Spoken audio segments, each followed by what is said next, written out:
Problema com sogros. Pra resumir, namoro há 1 ano e 1 mês, moramos juntas há quase 7 meses, os pais dela surtaram, rolou uma puta briga e aí ela veio morar comigo. Pai dela é narcisista e tem ciúmes dela, mãe dela sempre defende ele, mesmo quando ele tá errado. Não sou uma nora ruim, sempre auxilio meu cunhado no que posso, trato a filha deles super bem, quando ia na casa deles ajudava a arrumar, até banho no cachorro eu dava. Relação familiar tóxica, meu cunhado tem depressão e ansiedade por causa dos pais, minha mulher era muito ansiosa e tinha compulsão alimentar, falavam do corpo dela e sempre dão um jeito de fazer jogos emocionais. Por exemplo, meu sogro brigou com ela há uns 15 dias, foi falar de mim pra ela e ela não gostou, ele ficou puto e soltou os cachorros pra cima dela, eu criei um monstro, vocês se merecem. Não pediu desculpas e agora comprou presente pra ela, ela disse que não ia lá e que não queria os presentes, porque não queria ser comprada, outra briga. Mãe dela postou no Instagram, quando você perceber que está errada, vou estar de braços abertos pra você, mesmo que você não venha ver a gente, ainda te amamos, e marcou ela ainda por cima. Além de falar um monte, dizendo que ela não pode ficar brava com o pai, que minha namorada tá sendo infantil, etc. Vivem dizendo que eu e minha família manipulamos ela, que eu só posso ter feito feitiço ou estar ameaçando ela, sendo que eu não mexo com ninguém. Sempre que podem fazem da nossa vida um inferno. Às vezes acho que é preconceito, porque amavam o ex dela, que era um cara, chegaram até a pagar curso pra ele, e mesmo ele machucando ela, queriam que eles voltassem. Meu sogro chegou a dizer que ele é um filho que ele perdeu por culpa dela, sendo que o moleque morava longe e passou 3 dias sem dar o ar da graça, foi pra festa, provável que tenha traído ela, enfim, mó rolê. Como vocês lidariam com isso? Já ouvi dizer que não devo pensar nisso, mas é difícil demais ter que ver ela triste porque os pais são os babacas. Moramos juntas pô, óbvio que me importo com ela e tals, só quero ela feliz e bem. Chego a me culpar, porque se eu fosse um homem ou sei lá, as coisas não seriam assim. O bar está fechado, mas você não trabalha aqui. Eu, homem de 14 anos, algumas semanas atrás resolvi comprar um refrigerante no bar aqui da esquina, pouco movimentado, por sinal. Era horário de funcionamento, meus parentes são próximos do dono, daí eu podia agir com mais casualidade ali. As portas abertas indicavam mais uma vez que estava aberto, então entrei. De relance já dava para ver que a parte esquerda do bar estava vazio, sem ninguém. Mas à minha direita havia uma meia dúzia de funcionárias, eu acho, pois estavam de uniforme, elas apenas me encararam. Fui até a geladeira e agarrei um refri. Logo uma dessas mulheres virou e disse, meu bem, o bar não está aberto. Pode parecer um engano comum, mas fiquei vermelho de vergonha, ainda mais porque sou muito tímido, e o jeito que as funcionárias se dirigiram a mim depois do aviso só me deixou mais envergonhado. Devolvi o refri e saí para a calçada. Lembram que eu disse que era assim horário de funcionamento? Era mesmo. Elas provavelmente estavam matando hora, até que uma outra mulher, que parecia mais velha, chegou até mim e disse que podia fazer a compra. Quase acabando ela olha para mim e pergunta por que eu reagi daquela forma. Expliquei. Então a senhora diz, mas ela não trabalha aqui ponto. Na hora não sabia se o vermelho era de raiva ou de vergonha. Porém, saí com minha soda, e é o que me importa. Eu e meus amigos fomos injustiçados por uma Karen. O ano era 2021, e eu e meus amigos brincávamos no condomínio todos os dias, ou mesmo ficávamos conversando, mas as meninas do condomínio, que haviam mais nossa idade, nos irritavam todos os dias, desde chamar nossa atenção até nos fazer achar que nós maltratavam elas por serem mais novas. Era um ponto, mas eu e meus amigos, vamos chamar de Mateus e João, sempre mantivemos o controle da situação, nunca esquentando nossa cabeça, especialmente eu e Mateus, já que o outro é meio gado e gostava um pouco delas. Pra quem não sabe, na maioria dos condomínios é proibido correr no estacionamento, o que é compreensível.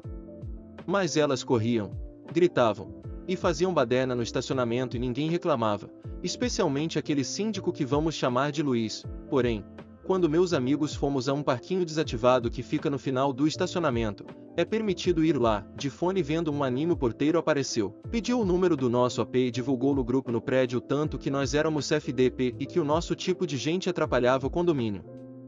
Nossos pais ficaram putos e reclamaram no PV do síndico do porquê as meninas rodam o estacionamento fazendo barulho e não recebem um tipo de punição. No fim nada estava resolvido, mesmo que os pais dos nossos amigos reclamassem direto dessas dias nada acontecia. Até que num fatídico dia nós desabafamos com o morador do porquê elas eram privilegiadas por serem meninas. Apesar dele não fazer reclamações, ele falou para não ficarmos quietos aceitando esse tipo de coisa, quando nós filmamos elas todas juntas descendo o estacionamento de bike gritando. Chegou uma multa para elas todas e ainda a mãe de uma delas é advogada e queria entrar com um caso em cima de nós. Era apoiado pelos porteiros FDP e zeladores. Quando desciamos para brincar elas tentavam fazer nós sentirmos culpados e principalmente jogar a culpa para cima de mim, mas não nos deixamos intimidar e não negávamos.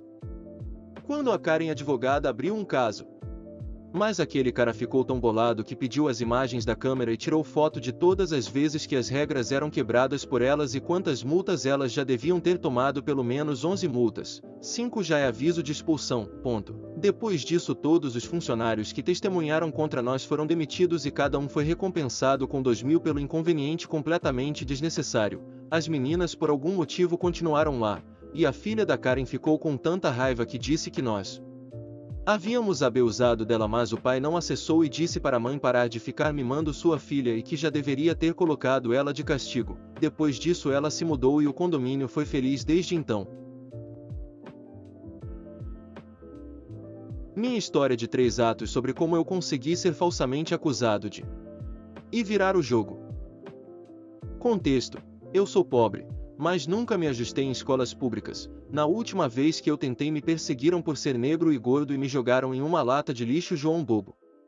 Quando eu cansei de apanhar e decidi revida, eu deixei a orelha de um garoto sangrando e um rasgo na sobrancelha do outro, mas eu terminei com quase o corpo todo roxo e um braço sangrando.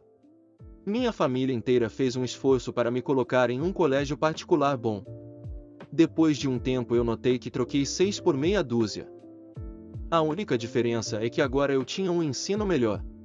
Nem todos eram racistas, obviamente, era mais um grupinho que incluía a diretora. Acho que ela me odiava mais porque eu participei de um concurso para lá e ganhei uma bolsa de 85%, então em comparação com os favoritos dela eu pagava bem menos. Esse grupinho tinha as garotas dele, as minas praticamente davam para eles o dia todo e só isso. Esse era o maior traço de personalidade delas. Ato 1: o início do caos, mas para o meio do ano iria ter uma peça de teatro. Nós estávamos praticando antes do grande espetáculo. Eu sempre fui um pouco mais antissocial por causa do bullying lá, então eu estava do outro lado da quadra com o celular na mão vendo os memes do Facebook da Sam.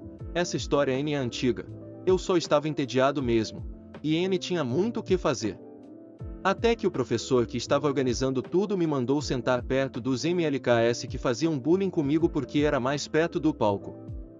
Eu disse que não queria porque N gosto deles. Ele insistiu e eu fui.